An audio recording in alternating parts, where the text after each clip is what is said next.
ওকে প্রিয় শিক্ষার্থী ভাই বোনেরা, তো দেখেন এই পর্যায়ে আমরা ইংরেজি অংশের সমাধান দেখছি।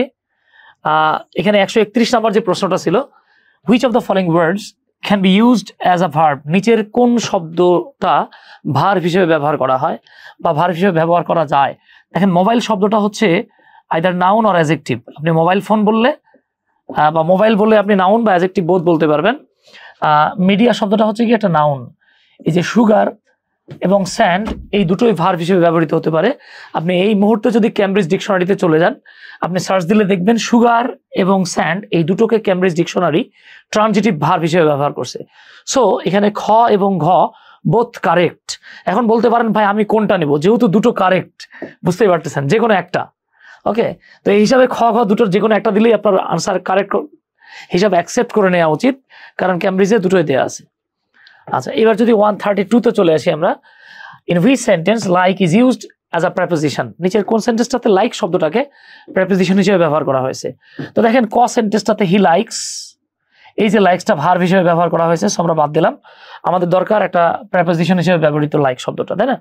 হি লাভস এটা একটা সেন্টেন্স, হিজ ফাদার ডাজ এটা একটা সেন্টেন্স, দুটো সেন্টেন্সকে যুক্ত করে কনজাংশন, সো এটা প্রেপোজিশন না, বাদ দিয়ে দিলাম। এবার দেখেন he climb the tree like a cat, এই যে দেখেন সে একটা বিড়ালের মতো গাছে উঠলো, এই যে একটা সেন্টেন্সের সাথে একটা ওয়ার্ডকে কানেক্টেড করছে বা যুক্ত করছে, সো এটা একটা প্রেপোজিশন। আর এখানে দেখেন লাইক মাইন্ডেড পিপল মানে একই রকমের মানুষ, এটা এখানে অ্যাডজেক্টিভ হিসেবে বসছে, প্রেপোজিশন হিসেবে বসে নাই। সো আমাদের 132 নম্বরের কারেক্ট অপশন হচ্ছে গ বা। দেখেন he died following the incident, এইখানে ফলোইং শব্দটাকে তুলে দিয়ে আপনি কোন একটা প্রেপোজিশন বসায় দেখেন তো হয় কিনা। যেমন ফলোইং মানে হচ্ছে পরে, আমি কিন্তু এখানে দেখেন আফটার শব্দটা লিখতে পারতাম, আমি কিন্তু বলতে পারি এখানে দেখেন he died after the incident, after the accident, সে অ্যাক্সিডেন্টের পরে ইনসিডেন্টের পরে মারা গেল। আবার আপনি যদি এখানে একটা প্রেপোজিশন হিসেবে ফর লেখেন, he died for the incident, সে এই ঘটনাটার কারণেই বা ঘটনাটার জন্যই মারা গেল, তারপরে হয়। সো ডেফিনেটলি এখানে ফলোইং শব্দটা একটা প্রেপোজিশন হিসেবে বসছে।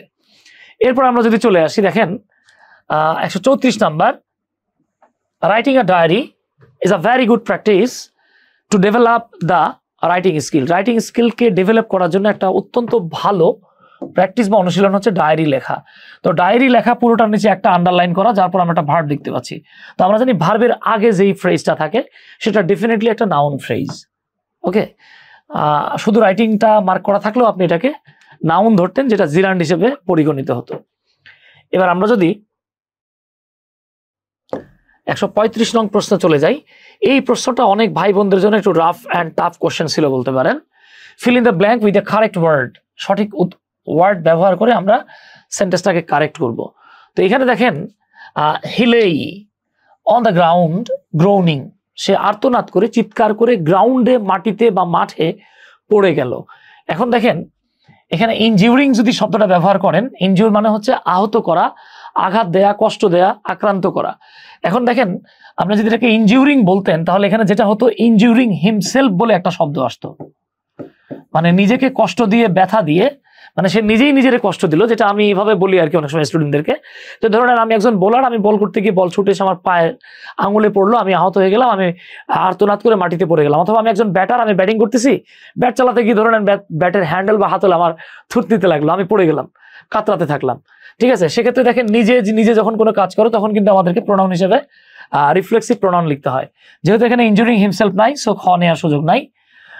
হ্যাভিং ইনজিউরড, এখানে দেখেন একটা বিষয় হচ্ছে গিয়ে হ্যাভিং ইনজিউরড যদি বলতাম, আমাদের এখানে যে সেন্টেন্সটা আসতো হ্যাভিং ইনজিউরড হিমসেলফ হতো, কারণ সে নিজেই নিজের আহত করে তারপরে সে মাঠে পড়ে গেল, এরকম না। তাহলে এখানে পারফেক্ট আনসারটা হতো মূলত বিং ইনজিউরড,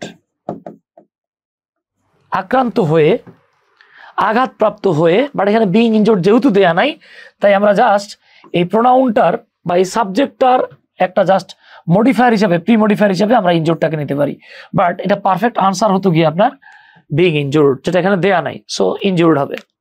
ওকে, আর যদি এখানে আসলে বিং লিখতে মানে ভুলে গিয়ে থাকে তাহলে বিং ইনজুরড। আচ্ছা, 136 number, find out the meaning of the following phrase, নিচের ফ্রেজটার মিনিংটা ফাইন্ড আউট করতে বলছে আপনাকে। বাই অ্যান্ড লার্জ, এটা একটা ফ্রেজ, এর মানে হচ্ছে অন দ্য হোল, মোটের উপর। মোটের উপর মানে হচ্ছে বাই অ্যান্ড লার্জ। 137 নং প্রশ্নে আমরা যদি চলে যাই, দেখেন choose the best alternative for the underlined word. এই আন্ডারলাইন করা ওয়ার্ডের জন্য আমাদেরকে বেস্ট অল্টারনেটিভ বের করতে হবে। আচ্ছা, হি ওয়েন্ট ব্যাক, এখানে আসলে আন্ডারলাইন করা উচিত ছিল হি ওয়েন্ট ব্যাক অন। এই ওয়েন্ট ব্যাক অন মানে আসলে কেউ কোনো কিছু করতে চেয়েছিল, অঙ্গীকার করেছিল, প্রমিস করেছিল, বা কেউ কোনো কিছু করতে বদ্ধপরিকর, কিন্তু সেটা করে নাই বা ভুলে গেছে বা সেটা প্রত্যাহার করে নিয়েছে। তো দেখেন he went on his promise of voting for me. ধরেন যে আমার সামনে এক ভাই আছে, ভাইরে বললাম যে ভাই সামনে নির্বাচন, আপনি অবশ্যই আমারে ভোট দিবেন। ভাই আমার থেকে কিছু টাকা পয়সা নিয়ে বললো দাদা আমি ভোটটা আপনারাই দিব। তো এরপরে উনি যে কাজ করলো, ভোটটা আর আমারে দিল না। এবার চিন্তা করলো যাক টাকা তো খায়া ফেলছি, ভোটটা আমি আমার পছন্দের লোকের দেই। তো এই যে দেখেন হি ওয়েন্ট ব্যাক অন মানে হচ্ছে উইথড্র করলো, অর্থাৎ সে চেয়েছিল আমাকে ভোট দেওয়ার জন্য প্রমিস করছিল, বাট সে ভোটটা আমাকে দিল না, সেটা থেকে নিজের উইথড্র করে নিল, সরায় নিল। 138 নং, let the cat out of the bag. Let the cat out of the bag এর মানে হচ্ছে রিভিল আ সিক্রেট কেয়ারলেসলি। অর্থাৎ দেখেন আমরা অনেক সময় কেয়ার না করে অনেক সময় একটা কথাবার্তা বলে ফেলি, বা আমি চাইও নাই একটা কথা বলতে, কিন্তু নিজের অজান্তে আমি আপনাকে একটা কথা বলে ফেলছি, যাতে করে একটা সিক্রেট রিভিল হয়ে গেছে। এটা আমি আমার স্টুডেন্টদেরকে সবসময় এইভাবে বোঝাই যে ধরেন আমি আমার ছোট ভাইরে বললাম, ছোট ধরেন আমার 7-8 বছর একটা ছোট ভাই আছে, বা আমি আমার ছেলেরে বললাম যে বাবা কেউ যদি আসে, তোমার কোনো আঙ্কেল আসলে বলবা যে বাবা বাসায় নাই। তো আমার ছেলে কি বললো, আপনি গেছেন আমারে খুঁজতে যে সুমন স্যার বা মির্জালাল সুমন স্যার আছে কিনা। আমার বাচ্চা আপনারে বললো যে আব্বু বললো যে আব্বু বাসায় নাই। এই যে দেখেন আমার ছেলে কিন্তু সিক্রেটটারে রিভিল করে দিছে। ওকে, এবং সেটা কি মানে বুঝেও নাই, কেয়ারলেসলি এই কাজটা করে ফেলছে। তো let the cat out of the bag এর মানে হচ্ছে মানে কেয়ারলেসলি কোনো একটা সিক্রেটকে বা গোপন তথ্যকে বের করে দেয়া বা বলে ফেলা। ওকে, এইখানে একটা ব্যাপার আছে। এই 149 নাম্বার 39 নাম্বার যে প্রশ্নটা, আমার এক স্টুডেন্ট খুলনা থেকে সে আমাকে ফোন দিয়েছে, ইমরান নাম আর কি, যে ভাই আমরা তো আজীবন জেনে আসছি প্রিপোজিশন দিয়ে শুরু, প্রিপোজিশন দিয়ে শেষ হলে তাকে প্রিপোজিশনাল ফ্রেজ বলে। ওরে ভাই, প্রিপোজিশনাল ফ্রেজ প্রিপোজিশনের কাজ করে। আমরা জানি প্রিপোজিশন কি করে, নাউন বা প্রোনাউনের পূর্বে বসে ওই নাউন প্রোনাউনের সাথে সেন্টেন্সের অন্যান্য ওয়ার্ডের সাথে সম্পর্ক দেখায় দেয়। তো যারা এটাকে প্রিপোজিশন দিয়ে শুরু, প্রিপোজিশন দিয়ে শেষ, অর্থাৎ প্রিপোজিশনাল ফ্রেজ ধরে নিছেন, ভাই এটা যদি প্রিপোজিশন হতো এরপর তো একটা নাউন প্রোনাউন থাকতো নাই। সো সবার আগে তো আপনি ঘটারে বাদ দিবেন। তাহলে খেয়াল করেন, হি ইজ আ ম্যান, সে হচ্ছে এমন একজন মানুষ।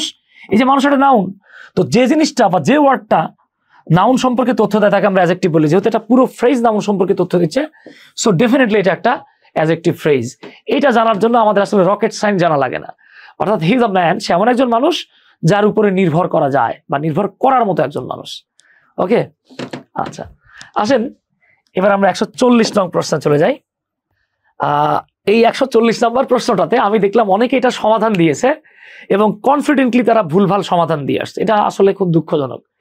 হ্যাঁ, এটা অনেকে অ্যাডজেক্টিভ বলছে। আপনারা এইখানে যে জিনিসটা মাথায় রাখতে হবে, অ্যাজ ওয়েল অ্যাজ যে জিনিসটা খাতায়ও রাখবেন, সেটা হচ্ছে আমরা কিন্তু জানি যে নাউন ক্লজ, আচ্ছা noun clause as apposition or appositive phrase, এই অ্যাপোজিশন হিসেবে নাউন ক্লজ বসতে পারে। এখন আপনার মাথায় একটা প্রশ্ন আসতে পারে যে ভাই এই অ্যাপোজিশন আবার কি জিনিস, এটা কি খায় না প্যারাশুট তেল দিয়ে মাথায় লাগা? আসেন সেটা আগে দেখায় দিই। আমি প্রথমে ফ্রেজ দিয়ে দেখায় দিই। ধরেন আমি লিখলাম মাই ফ্রেন্ড, আর একটু ছোট করে লিখি, মাই সান, আমার ছেলে, is a carpenter. My son is a carpenter, আমার ছেলে একজন কাঠমিস্ত্রি। Carpenter means কাঠমিস্ত্রি। আচ্ছা, তাহলে দেখেন আমি জাস্ট এতটুকু বলতে পারতাম যে আমার ছেলে হলো একজন কাঠমিস্ত্রি। এখন আপনি প্রশ্ন করলেন যে ভাই কাঠমিস্ত্রি, তা আপনার ছেলের নাম কি? তখন আমি বললাম আমার ছেলের নাম হচ্ছে আব্দুল্লাহ। এখন দেখেন আমি কিন্তু মাই সান না বলে আমি বলতে পারতাম আব্দুল্লাহ ইজ আ কার্পেন্টার, অথবা আমি আব্দুল্লাহ না বলে বলতে পারতাম মাই সান ইজ আ কার্পেন্টার। তার মানে এই বাক্যে দেখেন my son is equal to Abdullah, Abdullah is equal to my son. এই যে একটার পজিশনে আরেকটার পজিশন, অর্থাৎ অ্যাপোজিশন হচ্ছে নাউনের দ্বিতীয় পরিচয়। যখন এইভাবে দ্যাট যুক্ত কোনো ক্লজ নাউনের পরে বসে মূলত তার পরিচয় প্রকাশ করে, তখন তাকে নাউন ক্লজ বলা হয় অ্যাজ অ্যাপোজিশন। যেমন দেখেন হিজ ড্রিম, তার স্বপ্ন, দ্যাট যে সে একজন বিসিএস ক্যাডার হবে। তার মানে দেখেন এই বাক্যে সে একজন বিসিএস ক্যাডার হবে, এটাই তার ড্রিম। তার ড্রিমটাই হলো সে বিসিএস ক্যাডার হবে। মাঝখানে একটা সমান চিহ্ন দেন, দেখেন মিলে যাচ্ছে। So that he will be a BCS cadre, এটা ডেফিনেটলি হিজ ড্রিমের অ্যাপোজিটিভ বা অ্যাপোজিশন হিসেবে বসছে, তাই এটা বলার অপেক্ষা রাখে না, এটা একটা নাউন ক্লজ। সমস্যা হচ্ছে অনেকে এটাকে নাউনকে মডিফাই করেছে, ধরে নিয়ে এটাকে অ্যাডজেক্টিভ বলছে। না, হ্যাঁ, এটা তা না। ওকে, আচ্ছা, এবার আমরা যদি 141 নাম্বার প্রশ্নটাতে চলে আসি, which of the following is a correct simple sentence. তো দেখেন বাবারা, আমরা জানি সিম্পল সেন্টেন্স হচ্ছে এমন একটা সেন্টেন্স যেখানে সাবজেক্ট থাকবে মাত্র একটা, ফাইনাইট ভার্ব থাকবে মাত্র একটা। আমাদের এরকম একটা লাগবে, অল দ্যাট গ্লিটার্স, গ্লিটার্স মানে জল জল করা, এটা একটা ভার্ব, ইজ নাদার ভার্ব, সেটা হচ্ছে না। All's well, that is all is well, এখানে একটা ইজ কিন্তু উফ আছে, আমি মজা করে উফ বললাম, সত্যি উফ না, এটা হচ্ছে উজ্জ আর কি। তো এইখানে সাইলেন্ট ইজ আছে, কিন্তু ইজ একটা, এন্ডস একটা, দুটো ভার্ব। সো দাদা এটাও হচ্ছে না। Do or die, imperative sentence, do or die, এই যে দেখেন দুটো সেন্টেন্সকে যুক্ত করা হয়েছে অর দিয়ে, এটা compound sentence. So I saw is একমাত্র finite verb. I saw an old man who was walking past me, এই ফাস্ট মানে হচ্ছে বিসাইড, আমি একটা লোককে আমার পাশ দিয়ে হাঁটতে দেখলাম। ওয়াকিংটা কিন্তু নন ফাইনাইট ভার্ব, এটা দেখে চেনা যাচ্ছে না। সো ডেফিনেটলি ঘ বা 4 নাম্বার যেটা, এটাই হচ্ছে আমাদের পারফেক্ট সিম্পল সেন্টেন্স। এখন যদি আপনি চলে আসেন 142 নাম্বার প্রশ্নে, which is the correct complex form of the sentence a corrupt man cannot win the respect of others? A corrupt man, এটা বেটার হতো যদি corrupted person বা corrupted man লিখতো। একজন দুর্নীতিগ্রস্ত ব্যক্তি বা দুর্নীতিবান ব্যক্তি cannot win the respect of others, অপরের সম্মান অর্জন করতে পারে না। ওকে, তো এটা আসলে আহামরি তেমন কঠিন না। আপনি যদি কখনো দেখেন যে সিম্পল সেন্টেন্সে determiner plus adjective plus noun plus verb plus others থাকে, এইটাকে কমপ্লেক্স বানানোর জন্য যেই কাজটা করতে হয়, প্রথমে লিখতে হয় ডিটারমিনারটা, তারপরে সেই নাউনটা লিখতে হয়, অ্যাডজেক্টিভটাকে বাদ দিয়েছি আমরা, এটা ব্যক্তি হলে হু লিখি আমরা, বস্তু হলে লিখি হুইচ। ওকে, তারপরে একটা বি ভার্ব লিখে এই যে অ্যাডজেক্টিভটারে বাদ দিয়েছি সেই অ্যাডজেক্টিভটা লিখতে হয়, এরপরে এই যে ভার্বটা লিখতে হয় প্লাস আদার্স বা বাকি অংশটা লিখতে হয়। তো এই স্ট্রাকচারের দিক থেকে a man who is corrupt can not win the respect of others, গ হচ্ছে গিয়ে পারফেক্ট আনসার। আশা করি ইনশাল্লাহ এটা ধরতে পেরেছেন। ওকে, কারো কোনো প্রশ্ন থাকলে if you have any question you can ask me without any hesitation. Okay, কারো কোনো প্রশ্ন থাকলে বলতে পারেন। যারা আমাদের সাথে এই মুহূর্তে জুমে যুক্ত আছেন, তাদের কোনো সমস্যা থাকলে, আমি মাঝে মাঝে একটু মজা করে বলি, মজাটা হচ্ছে এই যে ভাই আর্থিক সমস্যা ছাড়া আমাদের টপিক রিলেটেড কোনো সমস্যা থাকলে বলতে পারেন। আচ্ছা, আশা করি ইনশাল্লাহ সমস্যা নেই। তাহলে আসেন 143-তে চলে যাই। Find out the correct positive form. চিন্তা করছেন, মানে এইবারের বিসিএস এর প্রশ্নটাতে আপনাদের ট্রান্সফরমেশন অফ সেন্টেন্স কয়টা আসলো? এই যে দেখছেন 3টা চলে আসছে। কিভাবে? প্রথমে একটা ছিল কোনটা সিম্পল সেন্টেন্স, এরপরে গেল যে কোনটা কমপ্লেক্স, এইবার আসছে পজিটিভ ডিগ্রি। তো পজিটিভ ডিগ্রি করতে গিয়ে আপনারা পড়ে আসছিলেন নো আদার অথবা এনি আদার, এরপরের নাউন প্লাস ভার্ব যেটাই থাকুক সেটা কিন্তু সিঙ্গুলার হয়। আর আমাদের কাছে পজিটিভ ফর্ম চাওয়া হচ্ছে, এখানে বেটার দেয়া আছে, বেটারের পজিটিভ ফর্ম কি ভাই? গুড। তো গুড ছাড়া কি আছে আগে ওগুলো আমরা বাদ দিব। ওকে, তো দেখেন খ নাম্বারে বেস্ট দেওয়া, এটারে আগে আমরা ঘেচাং করে তাড়ায় দেব, কেটে দিব, বেস্ট যাও তুমি পলায় যাও।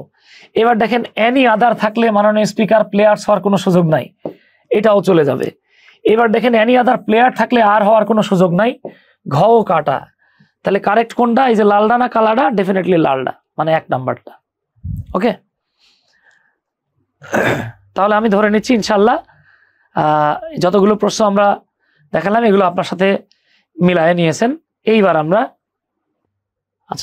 আমাদের যে প্রশ্নটা আসছে দেখেন, fill in the blank with correct word। Correct word দিয়ে আমরা ব্ল্যাঙ্ক গুলোকে বা গ্যাপ গুলোকে পূর্ণ করব।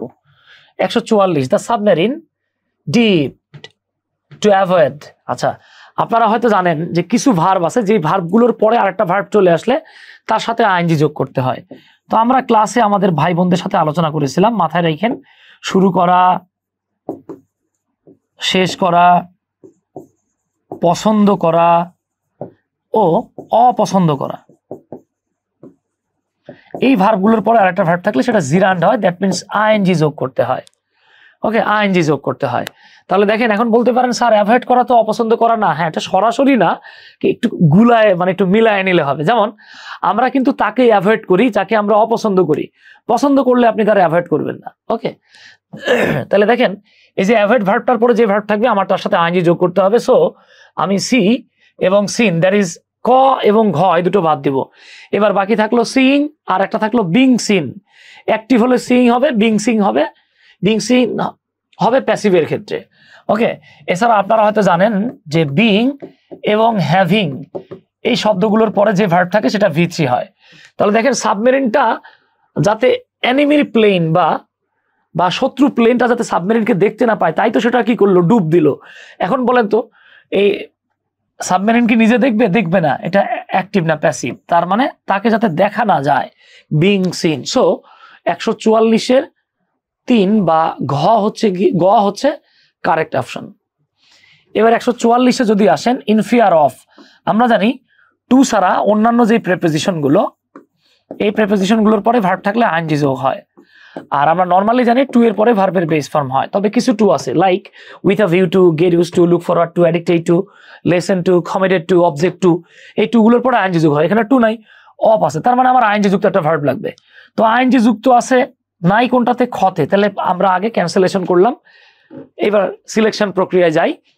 তাহলে একটা আছে arresting, being arrested, having arrested. মাথায় রাখবেন, যদি অ্যাক্টিভ ভয়েস হয় তাহলে হ্যাভিং অ্যারেস্টেড, আর যদি প্যাসিভ হয় তাহলে having been arrested. In fear of dash he escape elsewhere, সে কোনো একটা জায়গায় পালায় গেল। একটা মানুষ একটা জায়গায় পালিয়ে গেল, কোনো একটা জায়গায়, কেন? অ্যারেস্ট হওয়ার ভয়ে। তার মানে কি সে অ্যারেস্ট করবে? করবে না, সে অ্যারেস্ট হওয়ার ভয়ে। তাহলে হ্যাভিং বিন হলে এটা প্যাসিভ হতো। সো কারেক্ট অপশন হচ্ছে গিয়ে in fear of being arrested, arrested বা গ্রেপ্তার হওয়ার ভয়ে হি এসকেপড এলসফায়ার। আর যদি অ্যারেস্টিং দিতেন তার মানে সে নিজেই অ্যারেস্ট করার ভয়ে পালায় গেল। ভাই, পুলিশ কি অ্যারেস্ট করার ভয়ে পালায় যায়? হ্যাঁ, পালিয়ে যেতে পারে, কিন্তু সেটা তো আসলে যোগ্যতার অভাব হয়ে যাবে, বুঝতেই পারছেন। আচ্ছা, এবার আসেন 146, আই ডিডন্ট ফলো, আমি বুঝি নাই বা আমি আসলে ফলো করতে পারি নাই, হু পাস্ট, কে পার হয়ে গিয়েছিল, বাই মানে হচ্ছে পাশ দিয়ে, পাশ দিয়ে, বাই মি, আমার পাশ দিয়ে কে চলে গিয়েছিল, এইটা আমি ফলো করতে পারি নাই বা খেয়াল করতে পারি নাই। তার মানে দেখেন ঘটনা কিন্তু অতীতকালের। ইট, অনেকে ওয়ার বলবে, হবে না, মাস্ট বি তো হবে না, ওয়াজও হবে না, মাইট হবে। এখন প্রশ্ন করতে পারেন কেন মাইট হবে? আমরা জানি যে বর্তমান এবং ভবিষ্যৎকালে কোনো কিছু হতেও পারে, নাও হতে পারে, এরকম বোঝালে আমরা মে ব্যবহার করি। যেমন আপনি যদি বলেন যে আজকে স্যার ক্লাস মিস করতে পারে, আপনি কিন্তু জানেন না যে আমি মিস করবোই, তাহলে আপনি বলতে পারেন Suman Suman sir may miss the today's class. আজ বৃষ্টি পড়তে পারে, আজ বৃষ্টি আসতে পারে, ইট মে রেইন, মানে কি আসতেও পারে, নাও আসতে পারে। বর্তমান এবং ভবিষ্যৎকালের সম্ভাবনা বোঝালে মে বসে, আর অতীতকালের সম্ভাবনা, হওয়ার সম্ভাবনা আছে এরকম বোঝালে মাইট বসে। তো দেখেন আমি কিন্তু বুঝতেই পারিনি আমার পাশ দিয়ে কে গেছে, তার মানে আমি শতভাগ শিওর না। সো আমি সম্ভাবনা, অতীতকালের সম্ভাবনা বোঝানোর জন্য মাইট ব্যবহার করব। ইট মাইট বি সজীব। আশা করি বুঝতে পারছেন। Samin is my colleague, Samin হচ্ছে আমার colleague. I dash him for 10 years, আমি তাকে 10 বছর যাবত চিনি। এখন আমরা কিন্তু কখনো বলবো না আমি তোমাকে 10 বছর যাবত চিনতেছি, 10 বছর যাবত ভালোবাসতেছি, 10 বছর যাবত ঘৃণা করতেছি। তো আমরা জানি, দেখেন এই যে ভার্ব অফ পারসেপশন যেগুলো আর কি, বা ইমোটিভ ভার্ব যেগুলো ইমোশনের সাথে জড়িত, এগুলো সাধারণত কন্টিনিউয়াস টেন্স হয় না। ওকে, তো এই যে হ্যাভ বিন লিখলে আসলে নোন না, নোয়িং হইতো, সেটা আগেই কাটা। এবার নিউ হওয়ার কোনো সুযোগ নাই, সে আমার কলিগ, আমি তাকে আগে চিনতাম, এটা বলার সুযোগ নাই। বাকি থাকতেছে নো আর হ্যাভ নোন। তো আমরা যখন অনেকদিন ধরে কাউকে চিনি, এটার জন্য ইনফর্মালি নো বলা যায়, ফর্মালি বেটার হচ্ছে কি আপনি আই হ্যাভ নোন বলেন। Samin is my colleague, Samin আমার কলিগ, আমি তাকে 10 বছর যাবত চিনি, অর্থাৎ তিনি আমার কলিগ আজকে না, 10 বছর যাবতই তিনি আমার কলিগ। ওকে, আমি তাকে 10 বছর যাবত চিনি। আশা করি ইনশাল্লাহ বোঝা যাচ্ছে। এরপরে দেখেন দ্য স্নো, বরফ বা তুষার যেটা, সোয়ার্ল মানে হচ্ছে ঘুরতে ঘুরতে পড়া, কুণ্ডলী আকারে পড়া বা ঘুরে ঘুরে পড়া। দ্য ভ্যালি, ভ্যালি মানে উপত্যকা। তো আমরা জানি যখন কোনো কিছু উপরের দিক থেকে নিচের দিকে পতিত হয় তখন আমাদেরকে ডাউন লিখতে হয়, আর নিচের দিক থেকে উপরে উঠলে আপ লিখতে হয়। অর্থাৎ সোয়ার্ল মানে ঘুরতে ঘুরতে পড়া। যেমন ধরে নেন আপনি একটা কোনো কিছুর চারিদিকে একটা ডাক দিচ্ছেন, সোয়ার্ল রাউন্ড মানে কোনো কিছুকে কেন্দ্র করে ঘোরা। এরকম হলে সোয়ার্লের পরে সাধারণত আমরা অ্যারাউন্ড হিসেবে পাই, কিন্তু এখানে স্নো যেহেতু পড়ছে, বৃষ্টিপাত হচ্ছে বা স্নো ফল হচ্ছে, সো আমাদেরকে এখানে ডাউন লিখতে হবে। ওকে, আচ্ছা এবার দেখেন there is a coffee shop dash the street. আপনি যদি বলেন যে ওই রাস্তার উপরে বা রাস্তার পাশেই না একটা কফি শপ আছে, সেক্ষেত্রে দেখেন উত্তর হচ্ছে কি অন। অনেকে অ্যাক্রস বলতেছে, ভাইরে কেউ যদি কোনো কিছু ক্রস করে যায়, পার হয়ে যায়, তাহলে অ্যাক্রস হয়। আমরা তো আর পার করে যাচ্ছি না, আমরা বলতেছি যে রাস্তার উপরেই বা রাস্তার পাশেই একটা কফির দোকান বা কফি শপ রয়েছে, সেটা ডেফিনেটলি অন হবে, অ্যাক্রস হবে না। Identify the correct sentence 150। ওকে, এখানে বলা হচ্ছে সঠিক উত্তরটাকে শনাক্ত করার কথা। তো দেখেন he has said to me that, এই যে ন্যারেশন চলে আসছে। তো আপনারা যারা ন্যারেশন পরিবর্তন করেছেন তারা জানেন যে রিপোর্টিং ভার্ব যদি প্রেজেন্ট বা ফিউচারে থাকে, মানে ফিউচার টেন্সে থাকলে ইনডাইরেক্ট স্পিচ বা ইনডিরেক্ট স্পিচে টেন্স এর পরিবর্তন হয়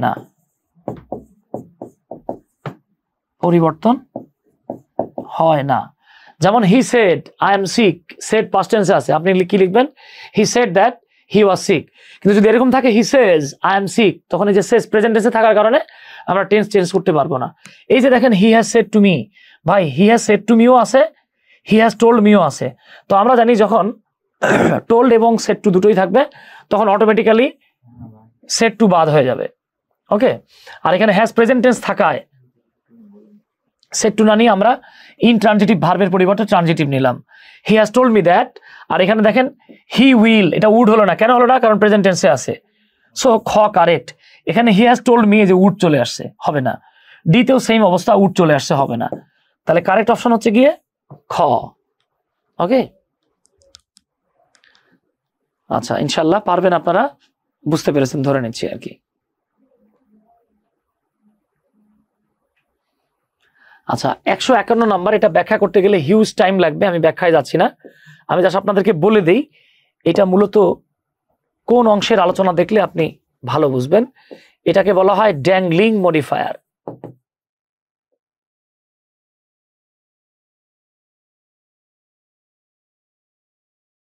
মিসপ্লেসড মডিফায়ার, এটা আপনারা একটু দেখে নিন। আগে সাধারণত যেটা দেখা যেত বাংলাদেশ ব্যাংকের অ্যাসিস্ট্যান্ট ডিরেক্টর বা এডির প্রশ্নগুলোতে, বা অথবা যেটা দেখা যাইতো যে আইবিএ যখন কোনো পরীক্ষার প্রশ্ন করতো কম্পিটিটিভ এক্সামের, তারা এই ড্যাংলিং মডিফায়ারগুলো বেশি ব্যবহার করতো। তো আজকের কোশ্চেনে মোটামুটি ওই যে বিং হ্যাভিং এর যে ব্যবহারগুলো দেখলেন আপনারা, প্লাস এই যে 151 কারেক্ট উত্তর হচ্ছে গিয়ে দ্য রুম ওয়াজ ডার্কেন্ড, রুমটাকে অন্ধকার করা হয়েছিল লাইটগুলো বন্ধ করে দেওয়ার মাধ্যমে। বাকিগুলোতে প্রবলেম আছে, এগুলো ড্যাংলিং মডিফায়ার না আলোচনা করলে আলোচনা করা সম্ভব না। সো আমি স্কিপ করলাম, কারেক্ট উত্তরটা জাস্ট বলে দিলাম আপনাদেরকে, টপিকটা বলে দিলাম, যারা আসলে ইন্টারেস্টেড তারা একটু ড্যাংলিং মডিফায়ার আলোচনা দেখে নেবেন। আচ্ছা 152 নাম্বারটা, এটা মূলত হচ্ছে গিয়ে থার্ড কন্ডিশন। হ্যাঁ, থার্ড কন্ডিশনাল সেন্টেন্স। আমরা জানি থার্ড কন্ডিশন চাইলে হ্যাড দিয়ে বাক্য শুরু করা যায়। এক্ষেত্রে had plus subject plus V3 হয় এবং পরের অংশে would have, could have, might have বসে। Would have, could have, might have বসে, প্লাস তার সাথে V3 বসে। ওকে, তো দেখেন had you been there on time, তুমি যদি সেখানে সময় মতো থাকতে। ইউ কুড হ্যাভ, এই যে would have, could have plus V3, already V3 দেয়া আছে, ক হলো কারেক্ট উত্তর। ওকে, এখানে শুধু কুড হ্যাভ দেয় হচ্ছে না, আর এখানে if you had been there on time you might get, এটা তো আরো আগে হবে না, হ্যাভ নাই, হ্যাড বিন না, এটা হ্যাড ইউ বিন হতো। সো পারফেক্ট উত্তর হচ্ছে গিয়ে 152 ক। এইবার আমরা 153 নাম্বারে চলে যাচ্ছি। তো দেখেন এই 153 নাম্বার প্রশ্ন যেটা, there are trees on both the side, এখানে একটা ঘটনা আছে, দ্য বোথ সাইড বলা যাবে না, এখানে বোথ এবং দ্য এই দুটোই হচ্ছে ডিটারমিনার। আপনারা যারা ডিটারমিনার পড়েছেন, ডিটারমিনার হচ্ছে 3 রকমের, প্রি ডিটারমিনার, সেন্ট্রাল ডিটারমিনার এবং পোস্ট ডিটারমিনার। ডিটা বড় হাতে লিখছি একটাতে, একটাতে ছোট হাতে লিখছি। Pre determiner, central determiner and post determiner. কোনো একটা সেন্টেন্সে আপনি যদি একাধিক ডিটারমিনার লেখেন তাহলে প্রথমে বসবে প্রি, তারপরে বসবে সেন্ট্রাল, তারপরে বসবে পোস্ট ডিটারমিনার, তারপরে বসে নাউন। তো দেখেন এখানে বোথ হচ্ছে প্রি, দা হলো সেন্ট্রাল আর সাইড হচ্ছে নাউন, সো এটা কারেক্ট। আর এখানে আইদার সাইড হতে পারতো, কিন্তু সাইডস দেওয়ার কারণে এটা কাটা। হ্যাঁ, তাহলে 153 উত্তর হচ্ছে খ, খ 153 2। আচ্ছা, আমাদের কাছে অ্যান্টোনিম চাওয়া হয়েছে, দেখেন এই যে বয়স্ট্রাস, বয়স্ট্রাস মানে হচ্ছে কি নয়জি বা আনরুলি। ওকে, এইটার বিপরীত শব্দ হচ্ছে কোয়াইট। সমস্যা হচ্ছে এখানে কোয়াইট বানানটা এইভাবে না দিয়ে এরকম করে দিয়েছে। ওকে, এটা হবে কোয়াইট, কোয়াইট। আচ্ছা, প্লেজারিজম, প্লেজারিজম মানে হচ্ছে সাহিত্য চুরি। ধরে নেন দেখা গেছে যে আমি একটা গল্প লিখছি, এই বর্তমান ফেসবুকের যুগে যেটা হয় আর কি, আমার একটা পোস্ট দেখবেন দেখা গেছে আপনার কাছে ভালো লাগছে, আপনি কি করলেন, এটা ভাইরাল করে দিলেন, বাট আপনি এখানে ক্রেডিট দিলেন না। আর বাংলাদেশে অনেক সময় দেখা যায় বিভিন্ন ইউনিভার্সিটির টিচারদের মাঝে মাঝে তাদের রিসার্চ পেপার ধরা পড়ে যে সে চুরি করে আসছে, ভুল করে আসছে।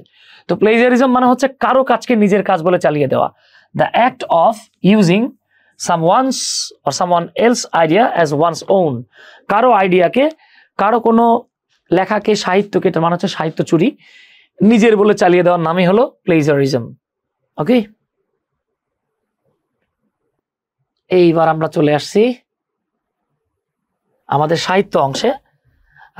এইবারের মানে বিসিএস এর 46তম বিসিএস এর মানে সাহিত্য অংশটা আমার কাছে মনে হয়েছে যে এটা একটু বেশি মনে হয় সহজ করে ফেলছে। যারা অল্প স্বল্প পড়ছেন আল্লাহর রহমতে খুব ভালো করছে। এত একদম কমন একটা কোশ্চেন, চার্লস ডিকেন্সের লেখা আ টেল অফ টু সিরিজ। এই দুটো শহরের নাম কি আমরা সবাই জানি, একটা হলো লন্ডন আর একটা প্যারিস। ওকে, আচ্ছা, এরপরে 157 নাম্বার বিসিএস এর প্রশ্নে আসলে এরকম টাইপিং মিস্টেক খুব লজ্জাজনক আর কি। দ্য লাইন ফ্রেইলটি, যেখানে দাও লেখা আছে, এটা দাও না, এটা হবে দাই। ওকে, ফ্রেইলটি।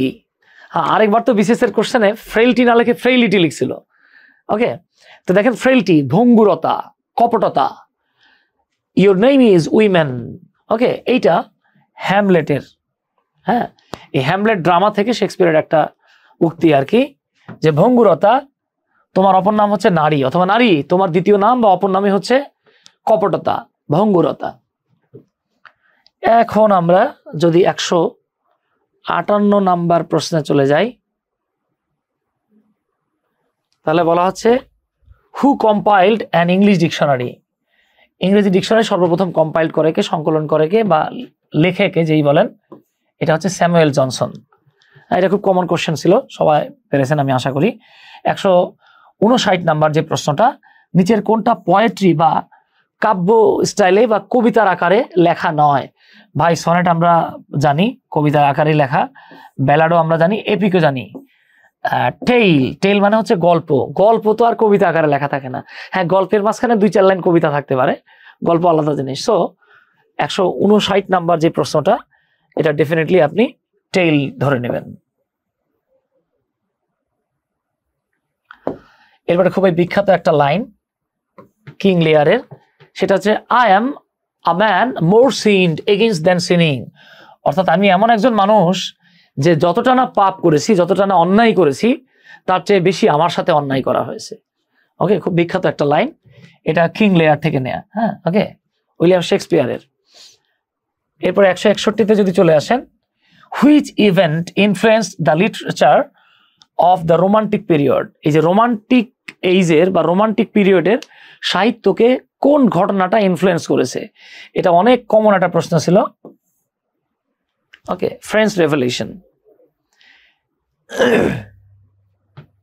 এরপরে 162, the author of a farewell to arms. Farewell মানে হচ্ছে গিয়ে বিদায় বা টাটা দেয়া। ওকে, আপনি আমার টাটা দিয়ে দিতে পারেন। তো ফেয়ারওয়েল অফ আর্মস এটা মূলত আর্নেস্ট হেমিংওয়ে লেখা। তো আমি খুব অবাক হয়ে যাচ্ছি, দেখবেন রিসেন্ট এক্সামগুলোতে আর্নেস্ট হেমিংওয়ে থেকে একটা কোশ্চেন থাকছেই, একটা না একটা কোশ্চেন থাকেই। তো পরবর্তী যারা যে ভাই বোনেরা বিসিএস এর পরবর্তী বিসিএস গুলোর জন্য যারা প্রিপারেশন নিচ্ছেন, তারা আশা করছি ইনশাল্লাহ আর্নেস্ট হেমিংওয়েটা খুব ভালোভাবে পড়ে রাখবেন। এবার আসেন, who is the most famous satirist of English literature? ইংরেজি সাহিত্যের সবচেয়ে ফেমাস